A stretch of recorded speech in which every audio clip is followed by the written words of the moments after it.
Start कर रहे हैं। धातु एवं अधातु जल के साथ कैल्शियम की अभिक्रिया। जो वाटर है दैट इज H2O और कैल्शियम क्या होता है कैल्शियम का सिंबल होता है Ca। तो जब कैल्शियम वाटर के साथ रिएक्ट करता है तो कैल्शियम हाइड्रोक्साइड बनाता है। Calcium hydroxide CaOH twice calcium hydroxide बोलते हैं, प्लस हाइड्रोजन गैस रिलीज होती है। तो क्या है, जल के साथ कैल्शियम की अभिक्रिया थोड़ी धीमी होती है, लेकिन यह भी ऊष्माक्षेपी अभिक्रिया है। ऊष्माक्षेपी क्रिया है। यह इस अभिक्रिया से उत्पन्न ऊष्मा ऊर्जा हाइड्रोजन को जलाने के लिए पर्याप्त नहीं होती। जो इसमें ऊर्जा उत्पन्न हो रही है वो हाइड्रोजन को जलाने के लिए भी पर्याप्त नहीं होती कम है, लेकिन ऊर्जा निकलती है। अभिक्रिया में उत्पन्न हाइड्रोजन गैस के बुलबुले कैल्शियम की सतह पर चिपक जाते हैं। जो अभिक्रिया में हाइड्रोजन गैस के बुलबुले हैं वो कैल्शियम के ऊपर वाली लेयर पे चिपक जाते हैं। हाइड्रोजन गैस जल की अपेक्षा हल्की होने के कारण कैल्शियम को जल की सतह पर तरा देती है। जितना भी पानी होता है वो सारा उसके ऊपर क्या कैल्शियम की लेयर बन जाती है। तो क्या है, जल के साथ कैल्शियम की अभिक्रिया का मतलब है कि जब भी वाटर यानी H2O पानी जो है कैल्शियम के साथ रिएक्ट करता है, इनके Ca के साथ रिएक्ट करता है तो क्या बनाता है CaOH twice calcium hydroxide. Next है मैग्नीशियम को अगर हम देखें, वो तो कैल्शियम था। अब मैग्नीशियम को देखें तो मैग्नीशियम को magnesium hydroxide, aluminium oxide, iron oxide. तो जितने भी हमारे ये मेटल्स होते हैं, मेटल्स यानी कि धातु जो भी है, कैल्शियम, मैग्नीशियम, एल्यूमिनियम, आयरन, ये सारे पानी के साथ जल के साथ मिलके क्या बनाते हैं, ऑक्साइड्स बनाते हैं। एल्यूमिनियम, आयरन और जिंक जैसी धातुएं केवल भाप के साथ अभिक्रिया नहीं करती हैं तथा धातु ऑक्साइड व हाइड्रोजन गैस का निर्माण भी करती हैं। तो आपको ये रिएक्शन आनी चाहिए। एल्यूमिनियम प्लस वाटर यानी H2O दैट गिव्स Al2O3। आपको याद रखना है, आपने 9th क्लास में सीखा होगा ना कैसे Al2O3 कैसे बनता है, Fe2O3 कैसे बनता है, फॉर्मूले कैसे बनाए जाते हैं। 9th क्लास में आपको सिखाया गया था, वही चीज़ यहाँ पे यूज़ करते हैं। कैल्शियम का calcium hydroxide, magnesium hydroxide, aluminium से एल्यूमिनियम ऑक्साइड एंड आयरन से आयरन ऑक्साइड बनता है। धातुओं की अम्लों के साथ अभिक्रिया। अगर धातु अम्ल के साथ अभिक्रिया करते हैं तो क्या बनाते हैं, एक तो सॉल्ट बनाते हैं यानी कि लवण बनाते हैं और हाइड्रोजन गैस का निर्माण करते हैं। याद रखनी है ये बात हमें, जब भी धातु किसके साथ अम्ल के साथ रिएक्शन करेंगे, अभिक्रिया करेंगे तो हाइड्रोजन गैस बनेगी और सॉल्ट बनेगा यानी कि लवण बनेगा। ठीक है, तो जब धातु HNO3 क्या है, HNO3 ये एक अम्ल है, स्ट्रॉन्ग, बहुत तेज अम्ल होता है।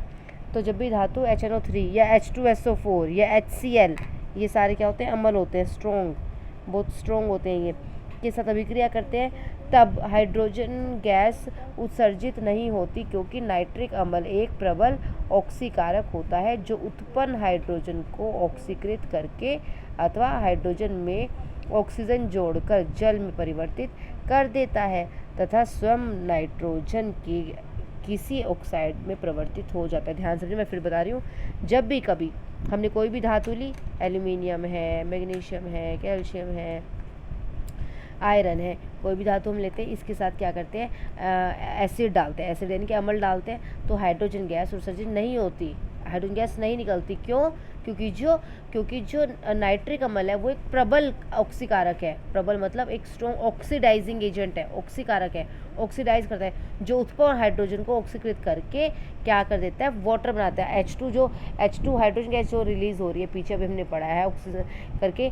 तो जब भी कभी HNO3 के साथ हम करते हैं तो ये स्ट्रॉन्ग ऑक्सीडाइजिंग एजेंट है, ऑक्सीकृत कर रहा है। तो जो ये ऑक्सीजन, मेरी बात सुनो, मैंने क्या बताया, कोई भी धातु है, मान लो मैंने किया मैग्नीशियम को किया, सपोज मैग्नीशियम को मैं रिएक्ट कर रही हूँ HNO3 के साथ। ठीक है, हमने पीछे क्या पढ़ा था, जब मैग्नीशियम जब वाटर के साथ रिएक्ट कर रहा है तो क्या बना रहा था, H2 गैस रिलीज कर रहा था। एक तो मैग्नीशियम ऑक्साइड बना रहा था और दूसरा हाइड्रोजन गैस। तो अब वाटर की जगह हमारे पास क्या है, HNO3 यानी ऑक्सीकृत ऑक्सीडाइजिंग एजेंट है। तो क्या होगा, ये इसको भी ऑक्सीडाइज कर देगा, मतलब इसके साथ भी ऑक्सीजन, इसके पास बहुत सारी एक्सेस में ऑक्सीजन प्रेजेंट होती है, ऑक्सीजन बहुत सारी अपने ऑक्सीजन को देता फिरता है, तो ये जो H2 गैस निकली है उसको भी ऑक्सीजन दे देगा और क्या बन जाएगा, ये पानी बन जाएगा, जल बन जाएगा। तो इसलिए ये क्या करते हैं, ये हाइड्रोजन गैस प्रोड्यूस नहीं करते बल्कि पानी जल को प्रोड्यूस करती है एवं स्वयं नाइट्रोजन के किसी ऑक्साइड में परिवर्तित हो जाता है। लेकिन मैग्नीशियम मैंगनीज तनु नाइट्रिक अम्ल के साथ अभिक्रिया कर हाइड्रोजन गैस उत्सर्जित करती हैं। और मैं तुम्हें मैग्नीशियम का एग्जाम्पल बताया, लेकिन मैग्नीशियम और मैंगनीज इसके अंदर एक्सेप्शन है। ये दोनों तो क्या करते हैं, गैस को उत्सर्जित, हाइड्रोजन गैस उत्सर्जित करते हैं। लेकिन अगर मैग्नीशियम और मैंगनीज के अलावा कोई भी हमारे पास मेटल है, आयरन है, एल्यूमिनियम है, अगर आयरन की बात करते हैं Fe+HNO3, तो क्या बन जाएगा, Fe2O3 प्लस H2O, पानी बन जाता है। तो इस तरह से जो धातु होती है वो अम्ल के साथ अभिक्रिया करके जल बनाते हैं। आगे धातुओं की धातु लवणों के विलयन के साथ अभिक्रिया। अधिक क्रियाशील धातु कम क्रियाशील धातु को उसके लवण से विस्थापित कर देती है। तुमने केमिकल रिएक्शन वाला चैप्टर किया था ना, ये रासायनिक अभिक्रिया, उसमें आपने पढ़ी थी संयोजन, वियोजन, विस्थापन, द्विविस्थापन। विस्थापन में क्या होता है, एक जो होता है, एक कोई भी धातु है वो दूसरी को डिस्प्लेस कर देती है। जैसे आपने पढ़ा था सपोज, हाँ, Fe+H2SO4 ये पढ़ा था। इससे आपका क्या बन रहा था, FeH2 की जगह ये खुद आता था, यानी कि SO4, FeSO4 बनता था प्लस H2O बन रहा था। ये थी हमारी रिएक्शन। तो ये क्या कर रहा है, ये H2 से हाइड्रोजन से ज़्यादा क्या है, अभिक्रिया कर सकते हैं, ज़्यादा क्रियाशील है। जिसके पास ज़्यादा शक्ति होगी वो किसी से भी लड़ सकता है, किसी को भी हटा के अपने आप किसी पोजीशन में बैठ सकता है।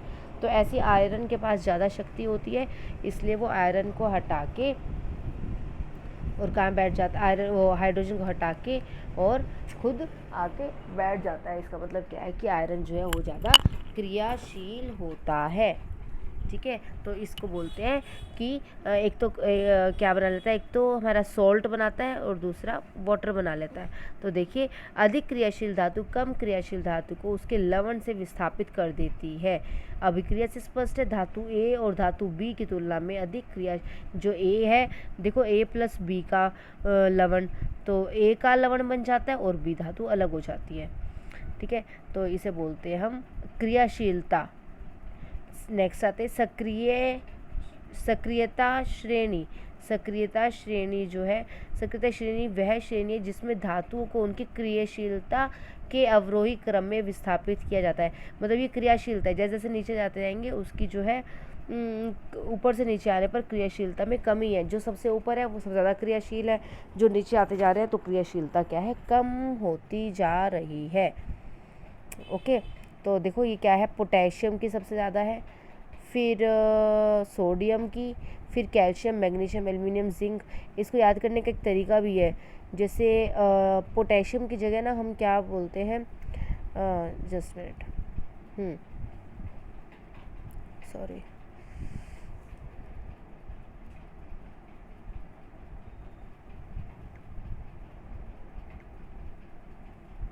यस, देखिए जो हमारे पास ये होता है ना, ये पोटेशियम की जगह पोटेशियम भी होता है और लिथियम भी होता है। ठीक है, पोटेशियम और लिथियम जो है एक ही ग्रुप के मेंबर होते हैं।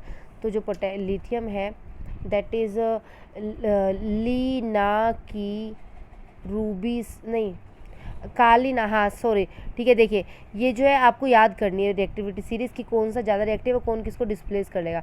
तो आपको कैसे याद करना है, याद करने का तरीका बताती हूँ। पोटेशियम, सोडियम, कैल्शियम को एक लास्ट के अल्फ़ाबेट से आप कर सकते हो, कालीनाथ का माली आलू ज़रा फीके पका। काली का पोटेशियम के बाद लिथियम, कालीनाथ का माली आलू ज़रा फीके पका। इससे तुम जो है इसको याद करने में आपको याद रहेगा कि कौन सा ज़्यादा रिएक्टिव है। जो ऊपर है वो ज़्यादा क्रियाशील है, जो नीचे वाले हैं वो कम क्रियाशील होते हैं। पोटेशियम की क्रियाशीलता सबसे अधिक और गोल्ड की क्रियाशीलता सबसे कम है। गोल्ड की क्रियाशीलता यानी गोल्ड सबसे कम रिएक्टिव होता है, तो इसलिए इसकी ज्वेलरी बनाई जाती है, रिंग, अंगूठी, चेन, सेट जो भी बनते हैं ज्वेलरी, वो क्योंकि ये ऐसा मेटल है जो कि एटमॉस्फेयर से रिएक्ट नहीं करता। जितनी भी हमारी वो एटमॉस्फेरिक कंडीशंस है, लाइक वाटर है, ऑक्सीजन है, किसी से भी रिएक्ट नहीं करता, इनर्ट बोलते हैं उसको, क्या बोलते हैं, इनर्ट है, तो फिर ये क्या है, इसलिए इसकी ज्वेलरी बनाई जाती है। फिर नेक्स्ट हमारा आता है आयरन के साथ तनु H2SO4 की रासायनिक अभिक्रिया, जैसे मैंने तुम्हें बताई थी, H2SO4 + H2। नेक्स्ट है धातु एवं धातु की आपस में क्रिया। धातु और धातु आपस में क्रिया कैसे करते हैं? धातु का संयोजकता कोश पूर्ण भरा हुआ नहीं होता। संयोजकता कोश को बोलते हैं इलेक्ट्रॉनिक कॉन्फ़िगरेशन, यानी कि शेल। धातु और अधातु का संयोजकता कोश पूरा भरा हुआ नहीं होता। देखिए क्या होता है, जैसे आपने पढ़ा होगा 9th क्लास में, ये न्यूक्लियस है, ये फर्स्ट शेल होता है, ये सेकंड होता है, ये थर्ड होता है। ओके, तो पहले में 2 आ सकते हैं, दूसरे में 8, फिर 8, फिर 8, इस तरह से जो है ये सारे फिर 18, 18, 18, इस तरह से। तो हर कोई चाहेगा कि हमारे या तो दो कम है तो 2 पूरे हो जाए, अगर 2 से ज़्यादा है, 6, 7 है, तो उन्हें लगता है कि हमारे यहाँ पे 8 पूरे हो जाए। अगर 8 पूरे नहीं होते हैं तो ये किसी ना किसी से एक इलेक्ट्रॉन लेने की कोशिश करते रहते हैं, और किसी के पास एक आधा एक्स्ट्रा होता है तो वो इलेक्ट्रॉन्स देता रहता है, ताकि किसी और का जो है संयोजकता कोश पूरा हो जाए। तो क्या होता है, संयोजकता उपकोश के LMN, जिसमें इलेक्ट्रॉन क्रमशः 2, 8, 8, 18, 18, 36, 36 होते हैं। धातु और अधातुओं का संयोजकता कोश पूरा भरा हुआ नहीं होता। अपने संयोजकता कोश में 8 इलेक्ट्रॉन पूर्ण करने के लिए धातुएं इलेक्ट्रॉन त्याग कर धनायनों का निर्माण करती हैं, तथा अधातुएं इलेक्ट्रॉन ग्रहण कर ऋणात्मकों का निर्माण करती है। मतलब क्या है, जो इलेक्ट्रॉन देता है उसके ऊपर प्लस का साइन आता है, यानी कि धनात्मक, और जो लेता है उसके ऊपर माइनस का, यानी कि ऋणात्मक। ठीक है, तो धनात्मक और ऋणात्मक, जैसे कि मैं बताती हूँ तुम्हें, सोडियम है, सोडियम का क्या होता है, 11 होता है जो एटॉमिक नंबर है। ठीक है, तो इसकी क्या बन जाएगी, 2, 8 और 1। अब पहला शेल इसका पूरा है, दूसरा शेल पूरा है इसका, और तीसरे शेल में क्या है, सिर्फ 1 इलेक्ट्रॉन है। अब यह इसको 8 पूरे करने हैं। अब 8 के लिए कोई 7 तो इसको देगा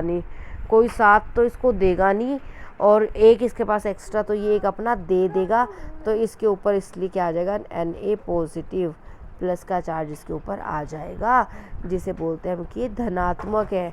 और जो इसको लेगा, जैसे कि मैं बताती हूँ, क्लोरीन का होता है 17, इसका बन जाएगा 2, फिर 8, फिर 7, ये होता है। अब इसके पास 7 है, 7 का मतलब होता है कि ये 1 इलेक्ट्रॉन या तो ले सकता है या 7 इलेक्ट्रॉन दे सकता है। तो ये 7 इलेक्ट्रॉन्स तो देगा नहीं, किसी से 1 ले ही लेगा। लेने का मतलब है इसका भी पूरे 8 हो जाएंगे, और इसके ऊपर नेगेटिव का चार्ज आएगा, कि इसका मतलब नेगेटिव चार्ज का मतलब है कि इसने 1 इलेक्ट्रॉन लिया हुआ है।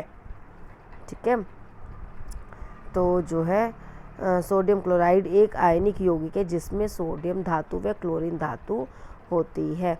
नेक्स्ट आता है NaCl का निर्माण, जो मैंने आपको बताया वही चीज़ है इसमें सेम। ठीक है, नेक्स्ट है आयनिक यौगिकों के गुणधर्म। आयनिक यौगिकों के गुणधर्म का मतलब होता है कि इनकी क्या क्वालिटीज़ होती हैं, ये बहुत स्ट्रोंग होते हैं, क्योंकि आयनिक जो बॉन्ड बना है ना, जैसे मैंने तुम्हें भी बताया कि Na जो है 1 इलेक्ट्रॉन दे रहा है और Cl 1 इलेक्ट्रॉन ले रहा है। इसके पास एक इलेक्ट्रॉन एक्स्ट्रा था, इसके पास 1 कम था, इसने अपना इलेक्ट्रॉन इसको दे दिया 1। तो जो बॉन्ड बना है इसको क्या बोलते हैं हम, आयनिक बॉन्ड, क्या बोलते हैं आयनिक। और ये क्या होता है, बहुत टाइट स्ट्रोंग होता है, बहुत शक्तिशाली होता है, तो इसलिए इसको तोड़ना भी बहुत मुश्किल है, और इसको तोड़ने के लिए बहुत हाई टेम्परेचर की ज़रूरत होती है, इसलिए ये जो है कठोर होते हैं, और इनका मेल्टिंग और बॉइलिंग पॉइंट भी बहुत ज़्यादा होते हैं। आयनिक यौगिकों के गलनांक व क्वथनांक उच्च होते हैं। आयनिक यौगिक विलयन अवस्था में विद्युत की चालकता प्रदर्शित करते हैं, क्योंकि विलयन अवस्था में आयन गति करने के लिए स्वतंत्र होते हैं जो विद्युत की चालकता प्रदर्शित करते हैं।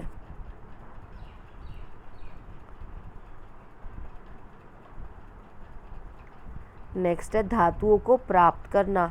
धातु को प्राप्त करना ये हमारे जो है सिलेबस से कट हो चुका है। मेटलर्जिकल प्रोसेसेस ये सारे हमारे सिलेबस से कट हो चुके हैं। अब जो नया आया है सिलेबस, तो ये सब जो है हमें नहीं करने हैं। अब बस हमें यहीं तक ही करना है इस चैप्टर में।